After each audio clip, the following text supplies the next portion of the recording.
Welcome, dear students. Today I am going to teach you the fourth chapter of Hornbill, that is Landscape of the Soul by Nathalie Troveroy.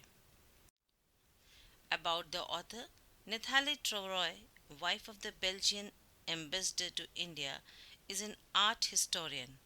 Miss Nathalie is a qualified art historian. As the wife of a diplomat, she had the occasion to visit many places in the world that are sites of great archaeological value. Her husband is the Belgian ambassador to India. Introduction of the chapter.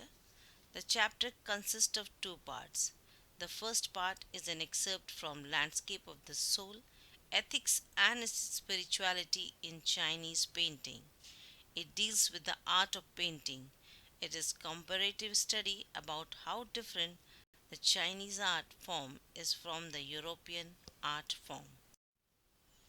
The writer presents two anecdotes. Anecdotes means short stories, amusing stories about Chinese art and one about European art to draw a contrast between the two. The Europeans want a perfect likeness, where in Asia, art is the essence of life and spirit. Chinese art requires the active participation of the viewer both physically and mentally to understand it. The first part also talks about Taoism and how one of the philosophical doctrines of Taoism called Shanshui is reflected in Chinese paintings. The second part of the chapter is from an article published in Hindustan Times, Getting Inside Outsider Art, written by Brinda Suri. So let's start with the summary of the chapter. Anecdote about Chinese painter Wu Daozi. Anecdote means short story or amusing story. Wu Daozi, a famous 8th century Chinese painter, had been commissioned by Tang Emperor Zhuangzong to paint a landscape in order to decorate a palace wall. When the painting was ready, the emperor was invited to appreciate it. The master had hidden his work behind a screen, only for the emperor to see. So he doesn't want anybody else to see the painting. He had created a beautiful scene with forest, high mountain, waterfalls, clouds, men on hilly paths, birds in flight, and cave situated at the foot of a mountain where a spirit resided. As the painter was showing the painting to the admiring emperor, he offered to show the emperor the way to the splendid interior of the cave. So when emperor went to see the painting, he was just appreciating the outer appearance of the painting, and suddenly the painter draw his attention towards a cave which he has drawn in the foothill of the mountain. He offered to show the emperor the way to the splendid interior of the cave. He clapped his hand, and the entrance to the cave opened. The painter got in, but the entrance closed behind him, and both the painting as well as the painter vanished, and this was the last painting of Wu Daozi. There is another story about a Chinese painter who refused to draw the eye of a dragon he had painted, as it had such frightening likeness of an actual dragon that he feared it would fly out of the painting. Just imagine how real the painting was. So let's find out the meaning of the tales, which the two Chinese tales. Chinese paintings are based on the philosophy of Taoism. Tao means path or way, the way into the mystery of the universe. The emperor may rule over territories, but the artist alone knows the way within. The disappearance of the painting from the wall signifies the artist's knowledge of the spiritual inner world. Only the master or the artist knows the way within and can go beyond any material appearance.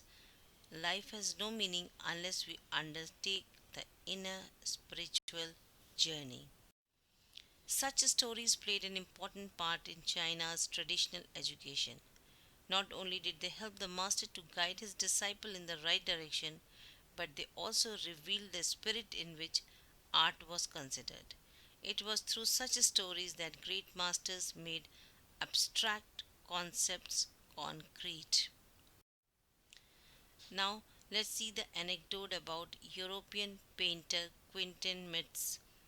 The writer then compares the above stories to an old story from Flanders, a region in Belgium in Europe. The story was set in the 15th century Antwerp. A master blacksmith called Quentin Metz fell in love with a painter's daughter whose father would not accept him as his son in law due to his profession. Quentin secretly entered the painter's studio and painted such a realistic fly on the panel that the painter tried to swat it away. Imagine how realistic the painting was that he tried to hit the fly, thinking that the fly was sitting on his canvas. The painter was impressed and agreed to marry his daughter to the blacksmith. Quentin Metzys signified illusionistic likeness in European painting and soon became famous for his realism in painting. Comparison between European and Chinese art. A classical Chinese landscape is not meant to reproduce an actual view as would a Western. The author draws a comparison between Chinese and European styles of painting, that is, figurative painting. The European painter wants us to look at a particular landscape as he saw it from a specific angle, as his aim is perfect illusionistic likeness. That means the European painter paints a landscape to show you a specific scene of the landscape. The Chinese painter, on the other hand, does not choose a single viewpoint. His landscape is not a real one, and one can enter it from any given point and travel it in it a leisurely movement. That means it Chinese painter doesn't choose a single viewpoint. You can enter the painting from any point and can travel anywhere your thoughts and imagination take you. The Chinese artist wants you to travel by creating your own path and then come out in a relaxed moment.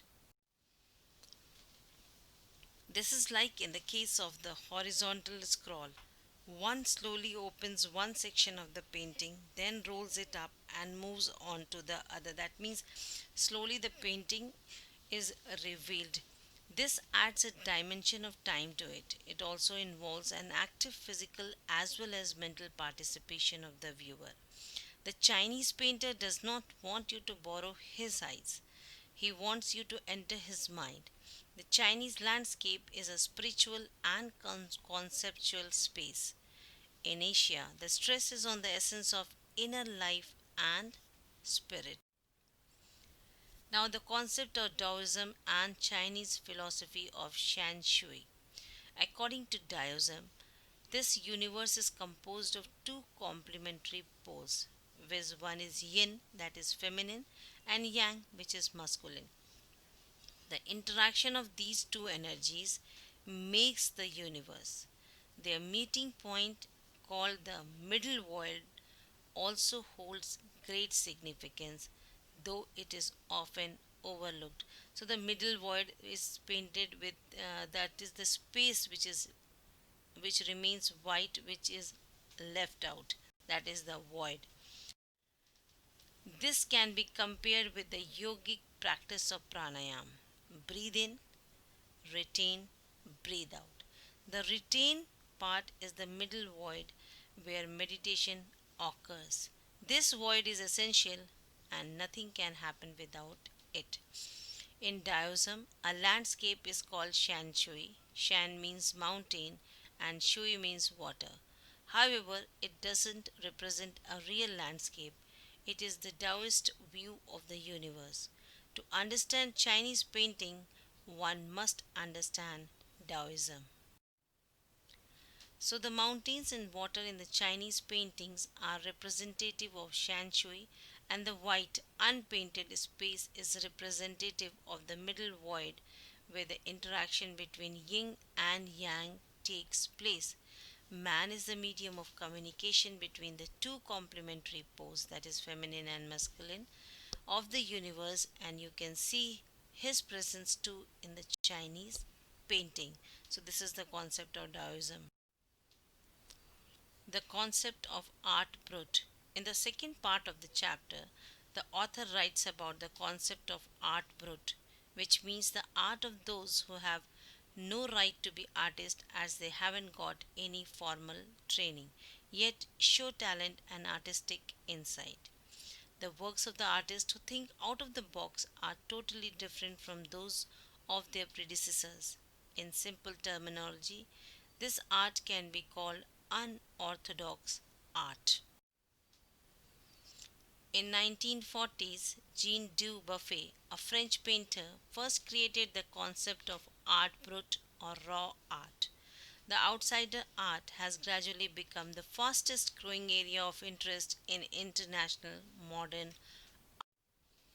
Around the time Dubuffet was propounding this concept of art brut or raw art in India, an untutored genius Nek Chand was making contribution to outsider art. His creation of changing a patch of jungle in Chandigarh into a garden sculpted with stone and recycled material such as broken bangles is an example of art brut. So if you get a chance to visit Chandigarh, do visit the rock garden where the work of Nechand is there. He has made some beautiful sculpture out of broken bangles, cup plates, even he has used commodes also. Nechand is now hailed as India's biggest contributor to outsider art. So, with this, we come to the end of the chapter. Now, my request to all of you, please go through the chapter properly, listen to the video properly, then only we will be able to understand the chapter. Till then, have a great day, safe day. Bye bye.